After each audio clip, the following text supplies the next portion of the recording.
¿Qué tal el movimiento anoche, no? Un sacudón de 4 grados y nos volvió a la realidad de que estamos viviendo en una zona altamente sísmica. En palabra de ingeniero, recibimos ahora a la ingeniera Lourdes Gómez Bolívar, ingeniera civil con maestría en tecnología empresarial en la Universidad Nacional de Ingeniería, docente y conferencista del Colegio de Ingenieros del Perú. Ingeniera, ¿cómo está? Muy buenos días. Buenos días con todos los oyentes. Bueno, los movimientos telúricos son permanentes. Anoche hemos tenido un sacudón, ¿no? Nos hizo ponerlos a buen recaudo.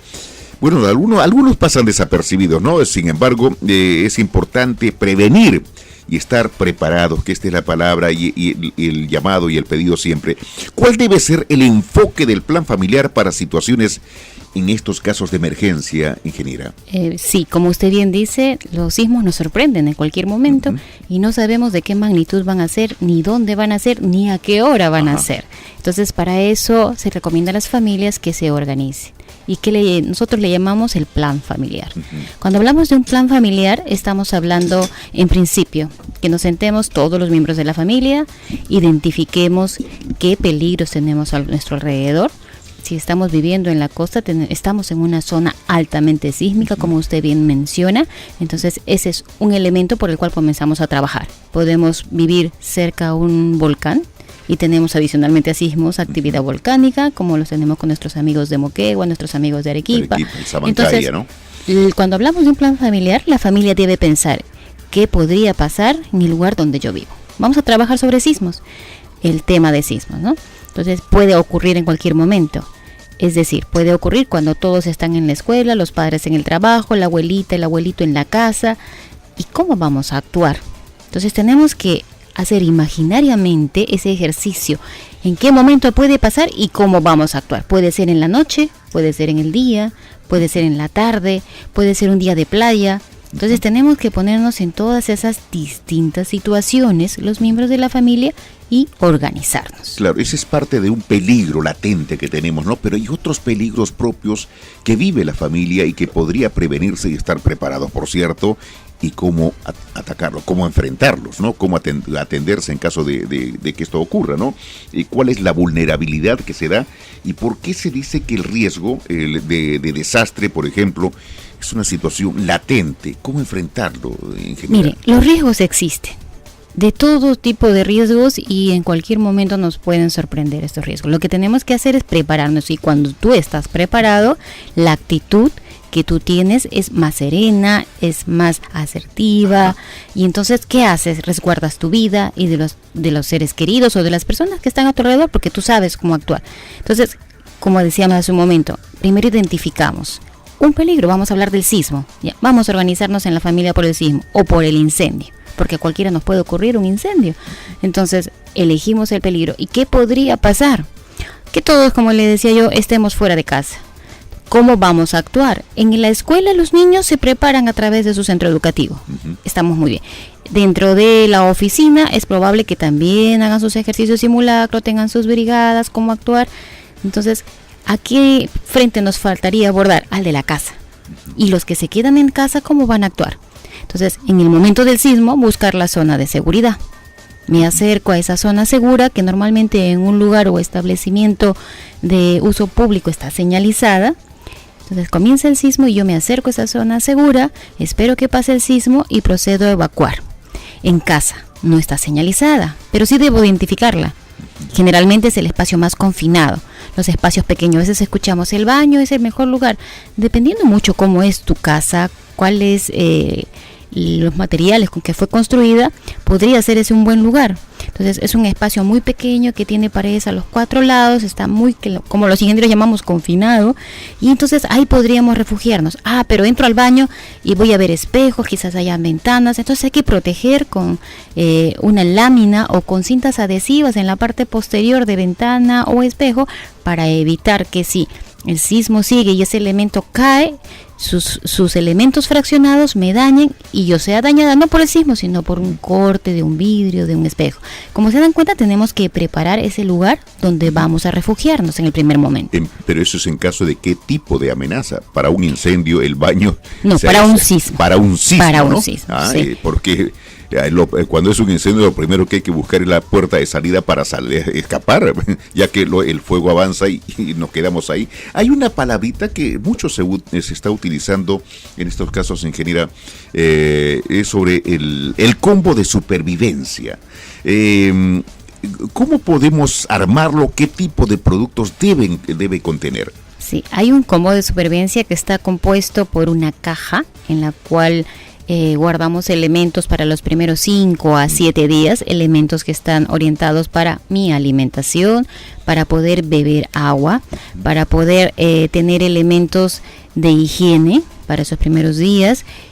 Si tenemos niño en casa, deberíamos tener un juguete también, porque ese niño después de una emergencia va a quedar en un estado de shock, estado de tensión, y ese niño debe de tratar de restituir su tranquilidad porque es un pequeño. Deberían haber elementos como medicinas si tenemos personas en la familia que tienen enfermedades recurrentes. Entonces, para los primeros 7 días, esa es la caja de reserva. Pero también tenemos que tener la mochila, que es lo con la que deberíamos salir para evacuar en caso de una emergencia. Y en esa mochila debemos de tener elementos de las mismas características, pero para las primeras 24 horas. Y esta mochila no puede ser muy pesada, porque recuerden que tenemos que sacarla posterior, vamos a hablar del sismo, posterior a un sismo tenemos que salir con la mochila. Y en la mochila recomendamos que se pongan los elementos como los documentos de identidad, dinero, si tenemos las tarjetas de propiedad y los elementos que acrediten que yo soy propietario de mi inmueble, una copia de esos elementos también en mi mochila, porque si un sismo, por ejemplo, es muy destructivo, me quedaría yo sin documentos de identidad, sin dinero, sin elementos que son fundamentales para poder... Para una atención en caso que haya una herida, ¿no? Por ejemplo. O heridos en la familia, sí, sin duda. ¿Cuál debe ser, ingeniera Gómez Bolívar, cuál debe ser el comportamiento post-sísmico de la familia? Que esto es algo muy importante, ¿no? ¿Con qué instituciones de apoyo, o asistencia inmediata se cuenta? ¿Dónde puede acudir la población para recibir más información o entrenamiento para casos de emergencia? Creo que son puntos vitales importantes en un caso de emergencia. Sí, dentro de lo que es el plan familiar tenemos una parte que corresponde a identificar. O sea, cuando estamos en la familia en un momento tranquilo, compartir con todos los miembros de la familia ante qué situaciones, a quién debemos recurrir. Si después de un sismo de considerable magnitud comienza un incendio, sabemos que tenemos que comunicarnos con los bomberos, pero probablemente los más pequeños no lo saben. Siempre hay que estar conversando en la familia qué hacer y tener un directorio en un lugar visible dentro de la casa, de ser posible en la billetera, en la cartera de las damas de la familia también, y en la mochila de emergencia también colocar un directorio y saber cómo actuar, qué voy a comunicar, conversar con los miembros de la familia. Ok, puede ocurrir un incendio posterior a un sismo, entonces, ¿qué voy a comunicar? Elementos claves de información, qué está sucediendo, dónde estoy y qué es lo que estoy observando. Entonces son cosas muy prácticas, muy sencillas, que nosotros los ciudadanos tenemos una responsabilidad para participar en este trabajo de preparación, y si ocurre una emergencia también para poder participar para una pronta respuesta, ¿no? Que es importante, amigos oyentes, lo que nos está indicando la ingeniera Lourdes Gómez es algo vital, de vital importancia, porque nadie sabe, como lo hemos escuchado y lo sabemos siempre, los accidentes nunca avisan, ¿no? Si no ocurrirían los accidentes, por eso es la palabra accidente, ¿no? Y eso es lo que estamos viviendo, ¿no? No es para alarmar, porque a veces se piensa que estamos alarmando desde los medios de comunicación. Prevención. Sí, hay que prepararnos, hay que saber qué tenemos que hacer. Un elemento muy importante que usted conversó fue la comunicación.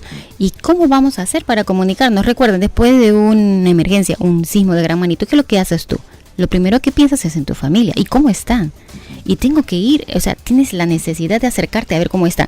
Pero si nosotros establecemos los códigos de cómo nos vamos a comunicar, por ejemplo, con mensaje de texto, porque la mayor parte de gente tiene un celular con la familia, ¿no? Entonces nos comunicamos quien está recibiendo el mensaje y quien lo está entregando entre en un estado mayor de tranquilidad en ese momento de crisis, porque sabe que si recibe un mensaje que dice estoy bien, estoy en la escuela, hay tranquilidad para que la persona que va a ir a recoger al niño o niña en la escuela vaya de manera más calmada. Cuando estamos muy angustiados, a veces no vemos los peligros que hay alrededor y podemos exponernos a otros peligros, por ejemplo, que nos atropelle un auto. Claro. ¿No? Que nos caiga un vidrio que está mal soportado en un edificio después de un sismo de gran magnitud. Entonces tenemos que estar muy alerta y para eso es muy necesario la serenidad. Y cuando estamos más organizados, recibimos información oportuna como una comunicación a través de un mensaje de texto entre los familiares, vamos a actuar de manera más calmada. Y ahora también los medios de comunicación, es decir, los vehículos que uno quiere